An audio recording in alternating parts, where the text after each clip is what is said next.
Bom, a gente viu que na semana passada, né, depois de tanto a gente falar aqui na rádio, vários outros políticos falando também, diversas pessoas comentando, né, sobre os impactos do tarifaço do governo Trump, do governo americano, aqui sobre o Brasil. Finalmente, Lula baixa a guarda, faz aquilo que ele vivia dizendo que estava tentando fazer, que era uma grande mentira, e ele se reúne com o Trump. Por que eu digo que é uma grande mentira? Porque a gente, quando o Trump lá no meio do ano, ele anunciou que iria colocar o tarifaço, o Lula dizia que ele estava tentando falar com o Trump, que ele estava disposto, disponível e não sei o que e tal, mas ele estava fazendo mimimi. O que ele estava dizendo assim? Ele falou, se o Trump quiser falar comigo, eu tô aqui. Só que, na verdade, o que acontece?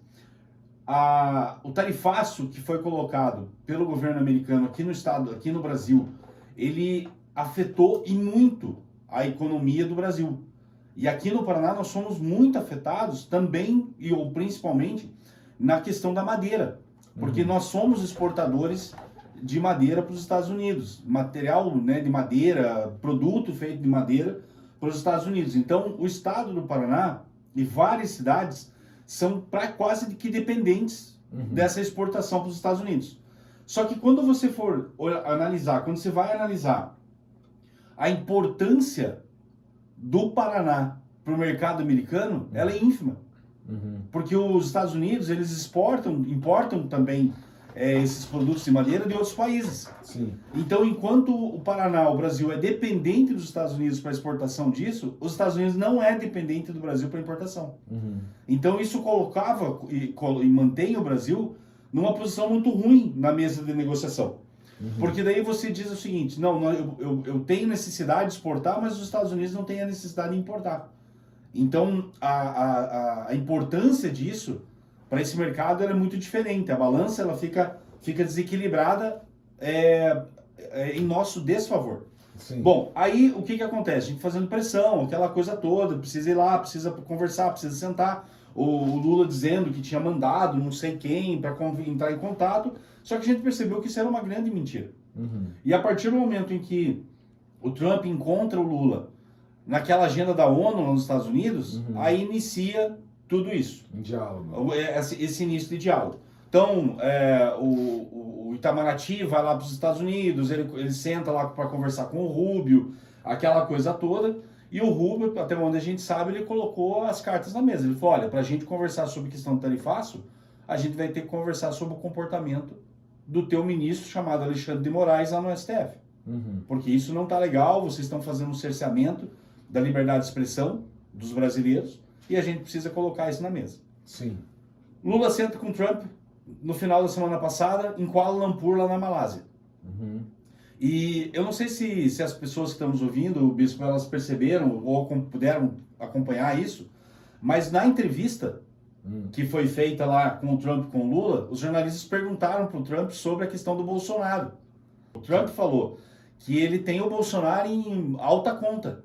E que ele acha que o que tá sendo feito com o Bolsonaro aqui no Brasil é uma injustiça.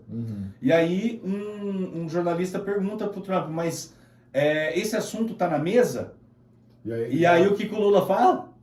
Vamos acabar com essa entrevista aqui, porque senão a gente não vai ter tempo de conversar, nosso tempo é curto.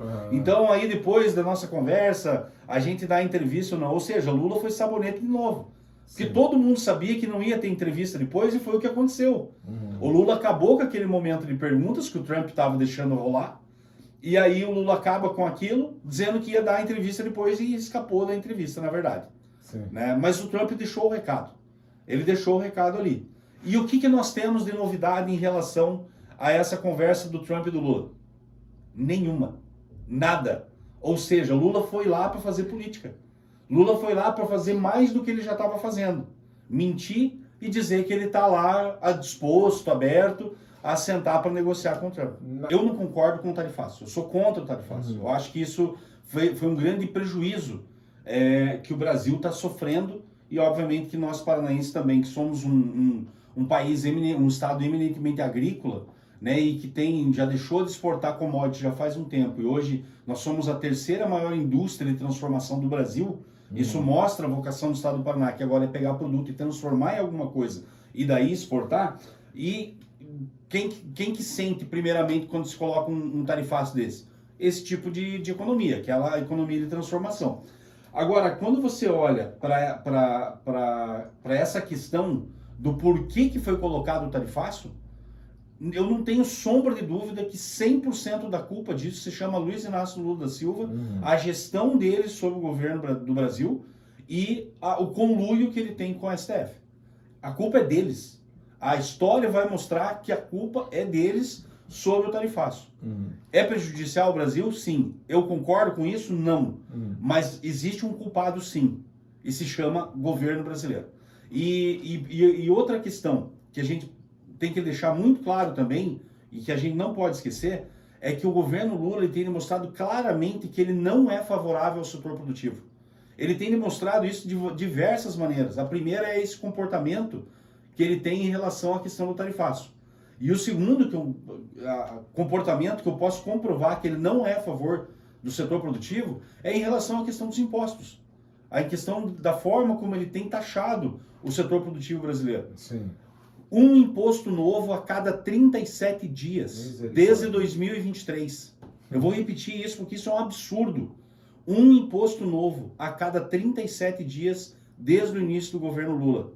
Ele tem inviabilizado a produção do Brasil, ele tem inviabilizado que o pequeno produtor, que o pequeno empresário, que o dono de MEI consiga efetivamente empreender aqui no Brasil e consiga efetivamente, mesmo suando a camisa, produzir riqueza e, por mérito, conseguir ter uma vida mais confortável. O governo Lula tem sido um desastre. E tudo que nós temos visto que ele tem feito tem sido desfavorável à população brasileira.